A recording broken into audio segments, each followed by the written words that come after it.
నమస్తే సార్. నమస్తే అండి. సార్, చిరంజీవి అల్లుడు శిరీష్ భరద్వాజ్ మరణం అనే వార్తలు వస్తున్నాయి. సో సాధారణంగా అయితే ఆయనకి చాలా తక్కువ ఏజ్ అని చెప్పేసి అంటుంటారు. సో మరణానికి గల కారణాలు ఏంటంటారు? ఆ విషయాల గురించి ఏం చెప్తారు? ఫస్ట్ ఏంటంటే ఆయన అల్లుడు కాదు, మాజీ అల్లుడు. అసలు మాజీ అల్లుడు అని కూడా కరెక్ట్ కాదేమో అనిపిస్తుంది. ఎందుకంటే విడిపోయారు.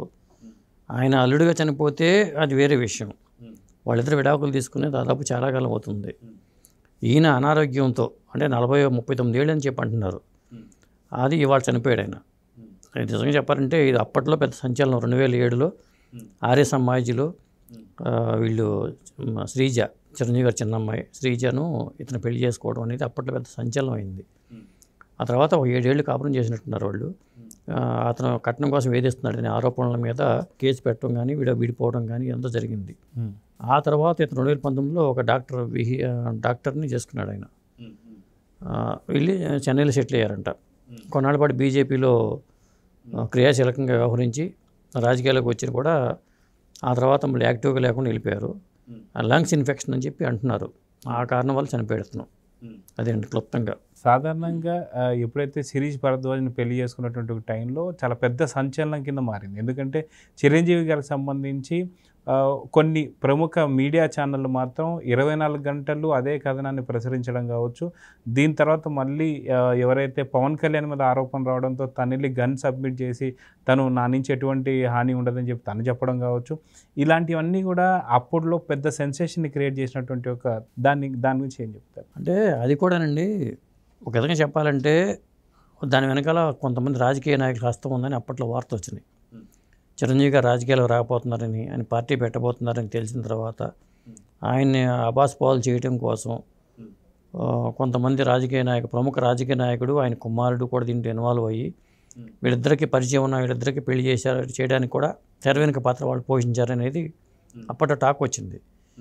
అది చిరంజీవి గారి మీద ఆ విధంగానే కొంత ఎంకరేజ్ చేయడానికి వెళ్ళాలి. పెళ్లి దాకా వెళ్ళేది కాదు, ఏదో ఒక నచ్చ చెప్పి చేయడం. అందువల్ల చిరంజీవి గారు కూడా అప్పుడు ఆ పెళ్లి కూడా ఇష్టం లేదు ఆయనకి. కారణం ఏంటంటే ఆయనకు వచ్చిన ఫీడ్బ్యాక్, వీళ్ళకి సంబంధించి శిరీష్ భరద్వాజ్ సంబంధించిన ఫీడ్బ్యాక్, దీని వెనకాల రాజకీయ నాయకుల ప్రమేయం ఉందనే ఫీడ్బ్యాక్ వల్లే ఆయన ఈ పెళ్లిని యాక్సెప్ట్ చేయలే. అంతేగాని వేరే కారణాలు ఏం కాదు.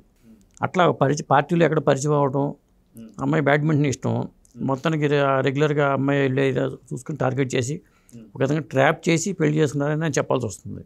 ఎందుకంటే కొద్దిగా టీనేజ్లో ఉన్న అమ్మాయిల్ని ట్రాప్ చేయడం అంత ఈజీగానే ట్రాప్ చేయొచ్చు.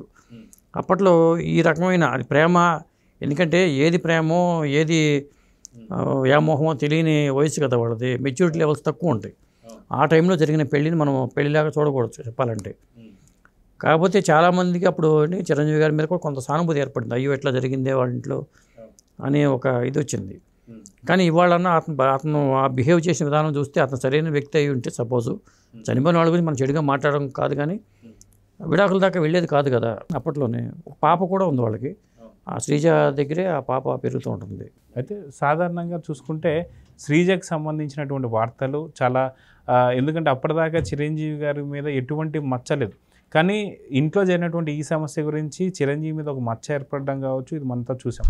అప్పటి నుంచి తర్వాత ఎటువంటి ఛానల్కి ఇంటర్వ్యూ ఇచ్చినా సరే ఖచ్చితంగా క్వశ్చన్ వేసే ముందే ఆయన చెప్పేవారు, ఈ ఒక్క దాన్ని ప్లీజ్ తొలగించండి అని చెప్పేవారు. కానీ తర్వాత కూడా చాలా ప్రముఖ ఛానల్స్ కూడా తను అడగడంతో ఆయన విసిగిపోవడం కూడా జరిగింది.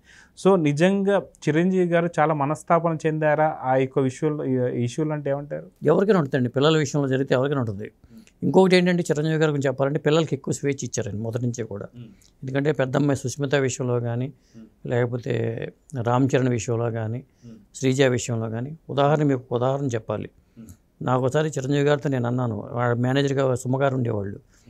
మనం చిరంజీవి గారిని కాంటాక్ట్ చేయాలంటే ఆ బోర్డుకి ఫోన్ చేస్తే సుమ్మగారు మాట్లాడిన తర్వాత మన పలానా జర్నలిస్ట్ హేమ సుందర్ గారు ఫోన్ చేశారని చెప్తే ఆయన వెంటనే కాంటాక్ట్లోకి వచ్చేవాళ్ళు. ఇట్లా ఇదంతా చాలా లేట్ అవుతుంది కదండి, మీకు డైరెక్ట్గా మాట్లాడటానికి నాకు అవకాశం ఏమైనా ఉందా అని అడిగాను. అప్పుడు చిరంజీవి గారు సెల్ ఫోన్ మెయింటైన్ చేసేవాడు కాదు. అన్నప్పుడు ఆయన ఏమన్నారంటే ఒక నెంబర్ ఇచ్చారు నాకు, ఇది శ్రీజ నెంబరు, అర్జెంటుగా నీకు నాతో మాట్లాడాలనుకుంటే ఈ నెంబర్ చేయమని చెప్పారు. ఓ రోజు నేను చేసినప్పుడు ఒక ఆడపిల్లల నెంబరు, చిన్నపిల్ల అప్పుడు శ్రీజ, సాధారణంగా ఇవ్వరు కదా. నేను ఫోన్ చేసినప్పుడు ఎవరో లేడీస్ మాట్లాడితే ఇది చిరంజీవి గారి నెంబర్ కాదండి అన్నారు. లేదండి నాకు ఆయనే ఇచ్చారు, ఇట్లా అని చెప్పండి, అని చెప్పాను. నేను పెట్టేశాను ఫోను. తర్వాత కొద్దిసేపటికి చిరంజీవి గారు ఫోన్ చేశారు. చేసి హేమసుందర్ ఫోన్ చేసావంట ఏంటి అని అడిగారు. దీన్ని బట్టి చూడండి, ఒక నెంబరు కూతురు నెంబర్ ఇచ్చారు అంటే స్వేచ్ఛ ఇచ్చారు వాళ్ళ పిల్లలకి. వాళ్ళు మిస్యూజ్ చేయడం అనేది ఇక వాళ్ళ చేతిలో ఉంటుంది. అది చిరంజీవి గారు అయితే పిల్లలకి పూర్తి స్వేచ్ఛ ఇచ్చి అలా పెంచారు. అది ఆయన అపార్థం చేసుకోవడం కానీ మనస్తాపానికి గురవడం అనేది కామన్, ఎవరికైనా ఉంటుంది. ఎందుకంటే వాళ్ళు ఎంతో కోరికలు ఉంటాయి వాళ్ళకి. పైగా ఆయన అప్పుడు చిరంజీవి అకౌంట్లో కూడా 32 కోట్లు ఎంతో అమౌంట్ కూడా ఉందని చెప్తూ ఉంటారు. కొన్ని బ్యాంక్ అకౌంట్లో బ్యాలెన్స్ మెయింటైన్ చేస్తూ ఉండేవాళ్ళు పిల్లల విషయంలో కూడా. అదండి. అయితే ఇప్పుడు శిరీష్ భరద్వాజ్ చనిపోయిన సంగతి కావచ్చు, మరణ సంగతి తెలిసింది కాబట్టి ఇప్పుడు చిరంజీవి కూతురు వెళ్ళే ఛాన్సెస్ ఉన్నాయంటారా? ఉండవండి, అది ఎప్పుడూ అయిపోయింది. ఇక ఒకే శిరీష్ భరద్వాజ్ కూతుర్ని ఏమన్నా పంపించవచ్చేమో తెలియదు నాకైతే. నేను ఎందుకంటే ఇప్పుడు పెళ్లి చేసుకున్న ఒక డాక్టర్ కూడా పిల్లలు ఉన్నారు లేదో నాకు తెలియదు.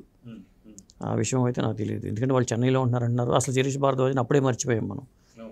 కాబట్టి శిరీష్ భరద్వాజ్ గురించి తెలియదు, ఎక్కువ వివరాలు ఎవరికి తెలియదు. ఇవాళ ఆయన 39 ఏళ్ళని చనిపోవడం అనేది దురదృష్టకరం చెప్పాలంటే. కాకపోతే ఏదైనా సరే పెద్దల అంగీకారంతోనే ఇప్పుడు పెళ్లి చేసుకోవాలి. కానీ ఇవాళ ఉన్న పరిస్థితులు చూస్తున్నాం, ఇవాళ పెళ్లి చేసుకున్నారు, రేపు విడిపోతున్నారు. ఈ పరిస్థితి రాకూడదు ఎవరికి కూడా. సో మొత్తానికి చిరంజీవి గారికి సంబంధించి ఫ్యామిలీలో ఒక పెద్ద మచ్చ కింద ఆ రోజుల్లో మారింది. కానీ తర్వాత తను వదిలిపెట్టడం కావచ్చు, ఇప్పుడు కూతుర్ని అంటే సెలబ్రిటీలు కావడం వల్ల మనం అలా చూస్తున్నామండి. సెలబ్రిటీలు కాని వ్యక్తుల గురించి ఎవరు మాట్లాడరు. సెలబ్రిటీలలో ఏం జరిగినా దాన్ని భూతత్వంలో చూడటం అనేది అలవాటుగా మారిపోయింది. అందువల్ల తప్పితే లేకపోతే ప్రతి ఇంట్లోనూ ఒక కథ ఉంటుంది. ఇలాంటి కథలు ప్రతి ఇంట్లోనూ ఉంటున్నాయి. అది అట్లా చూడాల్సిన తప్పితే దీన్ని చిరంజీవి గారికి మాజీ అల్లుడు లేకపోతే ఇవన్నీ అనుకోవడం కరెక్ట్ కాదు. సో చూద్దాం సార్, ఖచ్చితంగా ఎవరు అయినా సరే మనిషే కాబట్టి ఖచ్చితంగా శిరీష్ భరద్వాజ్ ఆత్మశాంతి చేకూరాలని, చాలా తక్కువ చిన్న వయసులోనే మరణం రావడం అనేది కొంత దురదృష్టకరం అని చెప్పేసి అయితే. నమస్తే. నమస్తే.